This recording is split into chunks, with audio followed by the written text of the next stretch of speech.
Halo teman-teman, pernah nggak sih kalian ngalamin hal ini? Tugas banyak, deadline udah mepet, atau kerjaan menumpuk.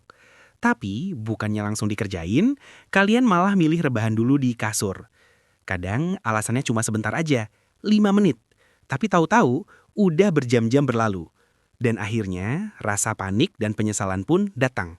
Kenapa sih kita sering banget ngalamin hal kayak gini? Jawabannya ternyata ada di cara kerja otak kita. Otak manusia itu pada dasarnya dirancang untuk selalu cari rasa nyaman, sekaligus hemat energi sebanyak mungkin. Nah, rebahan adalah aktivitas paling simpel untuk memenuhi dua hal itu sekaligus. Nggak perlu usaha banyak, badan santai, pikiran tenang, dan rasanya nikmat banget. Masalahnya, saat rebahan, apalagi sambil pegang HP, kita langsung dapat yang namanya dopamin. Ini adalah zat kimia di otak yang bikin kita merasa senang dan puas dalam waktu singkat. Misalnya, scroll media sosial, nonton video pendek, atau main game.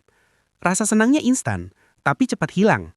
Dan karena otak kita suka dengan rasa itu, akhirnya kita pengen lagi dan lagi. Akibatnya, rebahan yang harusnya sebentar jadi keterusan. Di momen ini, sebenarnya ada pertarungan di dalam diri kita. Alam sadar tahu kalau ada tugas yang harus diselesaikan. Tapi alam bawah sadar punya dorongan kuat untuk cari rasa nyaman. Nah, kalau alam sadar kita kalah, otomatis bawah sadar menang, dan akhirnya kita rebahan terus tanpa sadar waktu berjalan. Sayangnya, rebahan terlalu lama justru bikin tubuh makin lemes, bukan makin segar. Kita jadi malas bergerak, semangat berkurang, dan akhirnya malah stres karena kerjaan atau tugas numpuk. Jadi rebahan yang awalnya bikin nyaman, ujung-ujungnya bikin masalah baru. Sebenarnya, rebahan itu nggak salah. Bahkan wajar banget buat istirahat. Tubuh kita memang butuh relaksasi setelah seharian beraktivitas.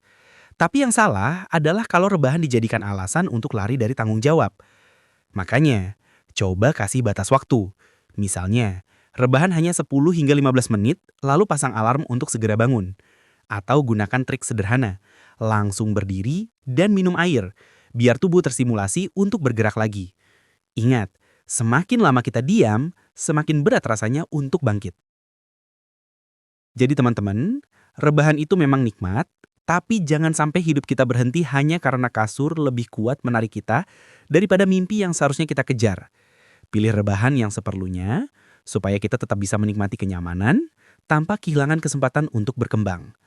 Kalau kamu suka konten seperti ini, jangan lupa like, share, dan subscribe biar kamu nggak ketinggalan video berikutnya.